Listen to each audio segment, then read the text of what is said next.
Welcome once again to this class. For this class, we are going to be looking at cadences.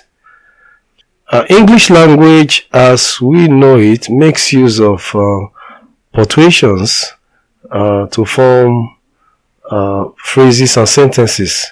Similarly, in music, there are such punctuation marks as full stops, commas, and so on. These punctuations are determined by the way chords are selected and arranged in order to give a logical end to a musical phrase or sentence. This is what we are looking at today because they are referred to as cadences. That is the logical end of a section of phrase of music. That takes us to the actual definition of a cadence. A cadence can be defined as a resting point in a musical composition. So it is a progression of at least two chords that ends a phrase or sentence. So what we mean therefore is that a cadence in music is just a phrase, a phrasal ending. Because music is divided into sections, every such sections have a way they end, and then that phrase in that part of that music, the chord that ends it is what we are looking at in cadences. Okay, in this very lesson, we are going to be making use of an illustration. I'm going to be using this popular song, Happy Birthday to You. I hope today is not so if today is someone's birthday, that is very, very good. That is a great coincidence. Okay, Happy Birthday to You is the song. Let's just hear it, and then I will now show you the phrasal endings, about 4 phrasal endings in this song, and then we just use it as an example to analyze the cadences.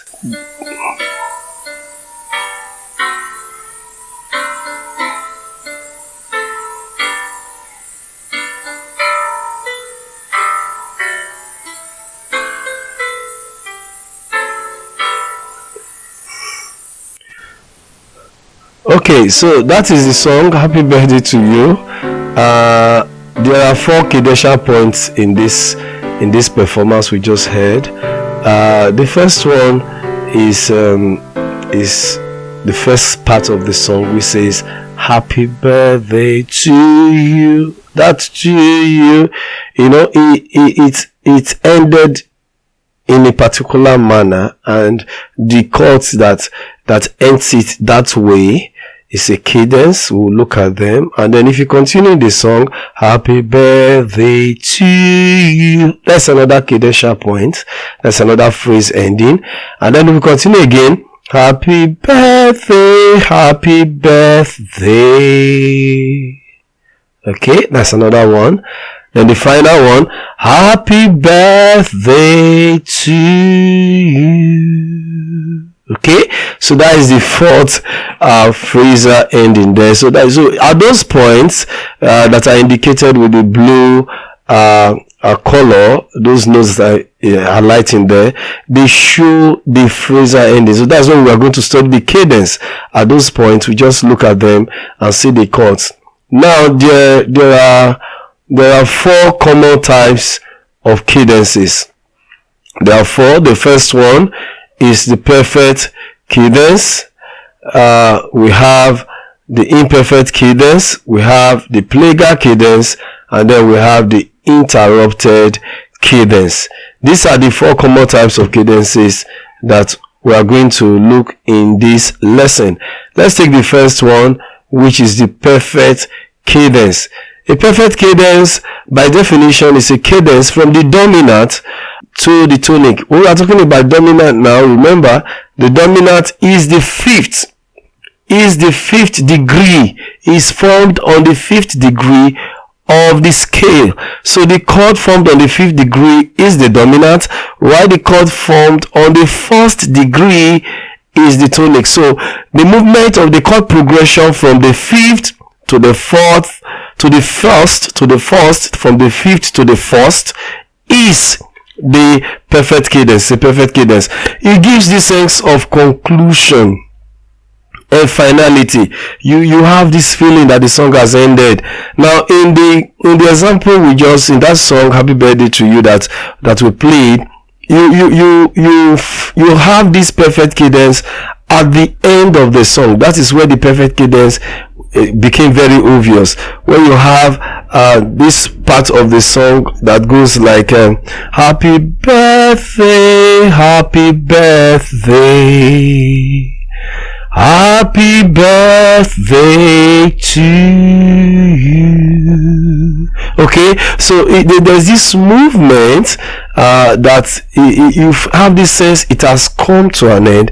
So that is where the perfect cadence comes in. The chords there is moving from the dominant to the tonic. Now if you look at the chords we have here, where the first and foremost, for you to understudy and know this cadence, you need to know the key of the song. Now for this example that we have right here right now, the key is C.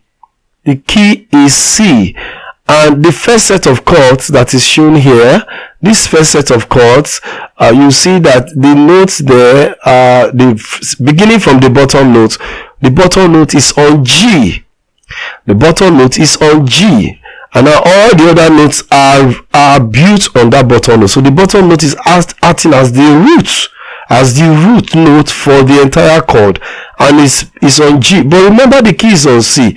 So now let's look at the other one. This other set of chords, which is the second chord there now, is on C, because the bottom note, which is on the F clef, is C, and every other note is built on it again. So we now have this chord coming from G and ending in C. And so if the key is C, because it does not have a sharp nor flat, now if we know that the key is C, that means G on key C is the dominant. So this chord is coming from chord 5 and is resolving to chord 1, and that is a perfect cadence. The moment it moves from chord 5 and resolve to chord 1, it becomes a perfect cadence. Remember, you have this feeling that it has come to an end. The movement of the piece is such that it has come to an end. Now that is all. Let's not forget that the bottom note is what we are looking at for, just to be as fast as possible, for you to quickly understand how to find the kind of chord that is formed. Take a look at the bottom note now of the very first set of chords, and then the second set of chords. Look at those bottom notes and just try to analyze them. That first one is on G, the second one is on C, and then knowing the key signature. Once you have those three information then you just know how to go about it. Now also take note, let's look at the very last set of chords. You observe that the very bottom note there is C, and then it's followed by E, and then it's followed by G, and then it's followed again by C. You can analyze, you can check now that the entire chord that is formed on C now, which is the bottom note, is the C major chord, and that is when we have the C, the E, the G. The upper C is just a repetition of the root C that we have at the beginning, at the bottom. So that is the chord 1. If you take a look at the first chord, you can still determine that it is based on G. You have the G, which is the bottom note. We have the D, which is the note on top, and if you go to the treble staff again, we have another G, we have a B. So these are the notes that are formed on the chords to show that it's moving from the dominant to the tonic. Let's take the next one, which is the imperfect cadence. The imperfect cadence is basically the reverse of the perfect cadence. While the perfect cadence is moving from the dominant chord to the root chord or to the tonic chord, for the imperfect cadence is moving from the tonic chord to the dominant this time. Okay, it's moving from the tonic to the dominant. But another thing about the imperfect cadence is that we can get other forms of movement of chord progression to show us that it is an imperfect cadence. Now, the movement from chord 2 to chord 5 is an imperfect cadence, from chord 4 to chord 5, from chord 3 to chord 5, from chord 6 to chord 5. But you observe that for the imperfect cadence, it is always ending at chord 5. Okay, the moment the chord either is moving from chord 1, the tonic, or from the supertonic, or from the mediant, or from the subdominant, or from the submediant, and is coming to resolve at the dominant, it starts from there and then it ends at the dominant, we refer to such cadence as imperfect cadence. It does not give the feeling of finality or conclusion. No, it doesn't do that. Now, an example is the very first phrase of that song we just did, happy birthday to you. You have it like this, happy birthday to you. Can you imagine? So when you hear that, you have this feeling, okay, go on, you are expecting more, because you know it has not ended. It can't just end that way. But the truth is that is what an imperfect cadence does. You know, it doesn't give that feeling of finality. It moves from one chord, one chord, either 1, 2, 3, 4, 5, 1, 2, 3, 4, or 6, and then it resolve to the dominant. It always ends at the dominant. Take note of that. That is an example of the imperfect cadence. Let's look at these other two examples here. We have the very first one. On this key, which is key C, we have the first one here. That is chord 1, because the bass note there is on C, and then we have the second set of chord there, and the bottom note there is G. So it's going from chord 1 straight to chord 5, which is built on the dominant. And so that is an example. You can see from chord 1 to chord 5. And then the other example is going from chord 4, this time still on the key of C.